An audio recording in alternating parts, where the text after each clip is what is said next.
again student, welcome back here. I hope all are well.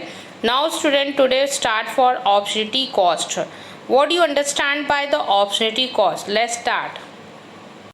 Student, opportunity cost means कि the best alternative that we forgo or give up when we make a choice or a decision. It means कि student कि जब आप एक चीज़ को alternative में, तो आपके पास ऑप्शन आ गया और आप कोई चीज़ कर रहे थे, आप पढ़ाई कर रहे थे और आपको इनविटेशन आया कि बर्थडे पार्टी में जाना है सपोज है, तो आपने वो जो टाइम को लेफ़्ट किया और अपना जो लॉस किया और इसके बाद आपने अपॉर्चुनिटी कॉस्ट जो चीज़ को लेफ़्ट किया, this is the word of opportunity cost, और आप पार्टी में चले गए। इसका मतलब कि आपको डिसीज़न अगर आप अच्छा लेते तो आप अपॉर्चुनिटी कॉस्ट को भी आप मतलब करते और साथ साथ आप अपनी स्टडी का भी ध्यान देते और आप एक ग्रेड से पास भी हो पाते कुछ। तो यहाँ पर ये क्लियर हो गया स्टूडेंट कि बेस्ट अल्टरनेटिव मीन्स कि हमें बेस्ट चूज़ करना है, बट हमारा डिसीज़न स्ट्रॉन्ग होना चाहिए और हम ऐसा डिसीज़न लें जिससे कि जो अपॉर्चुनिटी कॉस्ट हम ले रहे हैं वो जो हमने टाइम स्पेंड कहीं किया है या हमने कहीं कोई चीज़ को यूटिलाइज़ किया है तो बेस्ट हो। क्लियर? जैसे अगर आप सपोज़ करिए कि आप 10,000 की जॉब कर रहे थे और ऑप्शन में आपको 15,000 की जॉब मिल रही है, लेकिन जो 15,000 की जॉब मिल रही है हो सकता है जो 10,000 वाले में आपको सेटिस्फैक्शन अच्छा था, आपका सब कुछ बेटर था, लेकिन आप 15,000 के लिए गए। 15,000 में आप स्टेबल नहीं हो, आपका स्टेटस अच्छा नहीं हो पा रहा है और आप फ्रीडम नहीं हो। बट जब आपने जो टाइम स्पेंड किया और आपने उसको तुरंत अच्छा डिसीजन ना लेकर और आपने वहाँ पर चॉइस अपनी रखी और वो जब आपने टाइम को लेफ़्ट किया, आपने कुछ समय के लिए अपनी चीज़ों को छोड़ा और वही आपकी होती है अपॉर्चुनिटी कॉस्ट। क्योंकि आप अगर टाइम से डिसीज़न लेते, बेस्ट डिसीज़न लेते और आपका चॉइस अच्छा होना चाहिए, यही होता है अपॉर्चुनिटी कॉस्ट।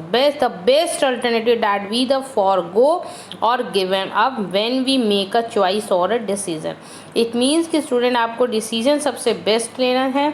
अगर आप सपोज़ करिए कि जो 10,000 की थी जॉब, आपने वहाँ पर अपना पहले जो भी टाइम स्पेंड किया, हो सकता है मे बी वहाँ सैलरी इंक्रीज़ होने वाली थी, बट आप वहाँ पे 15,000 के लिए दूसरी जगह गए, लेकिन वहाँ फ्रीडम नहीं है, वहाँ सब कुछ नहीं है, फिर आपका वहाँ टाइम लॉस हुआ। तो ये जो आपने किसी चीज़ को स्पेंड नहीं किया और प्रॉपर डिसीजन नहीं लिया और प्रॉपर चॉइस नहीं लिया, तो this is the opportunity cost.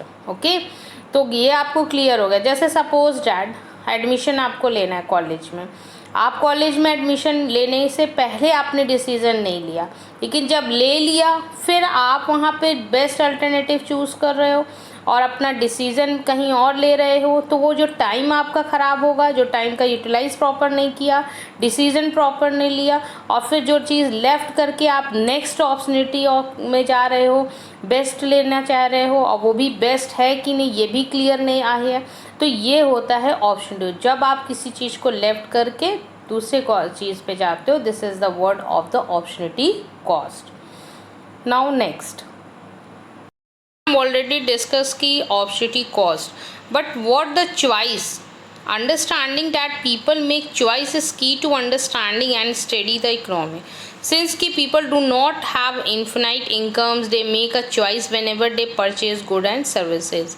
They have to decide ki how to allocate their limited financial resources, and so always need to choose and between the alternative. मतलब जब हम किसी चीज़ को बेस्ट चॉइस करें, concept यही है इकोनॉमिक्स में, और हम एक छोड़ के दूसरे चीज़ पे जा रहे हैं, this is the word of the opportunity cost that leads to one of the core concept in economics, opportunity cost. Clear? The best alternative जब आप चूज़ कर रहे हो, वहाँ पर आपका चॉइस, वहाँ का आपका decision, this is the main word is choice. तो क्लियर हो गया चॉइस क्या है और किस चीज़ पे डिपेंड है, and this is the word of the कि जब आप वन टू अनदर, मतलब किसी एक चीज़ को छोड़ के, जैसे आप कॉफ़ी पीना चाह रहे थे बट ऑप्शन में आपके पास टी है, तो कॉफ़ी को आपने लेफ़्ट किया और छोड़ के टी लिया, तो ये आपने जो लेफ़्ट किया बेस्ट अल्टरनेटिव ही चूज़ किया। हो सकता है कि आपने प्राइस को देखते हुए या आपका प्रेफरेंस है, टेस्ट है, इस पे डिपेंड कर रहा हो। बट जो आपने लेफ्ट किया उस टाइम पे वो चीज़ छोड़ के दूसरी चीज़ ली, this is the word of the opportunity cost.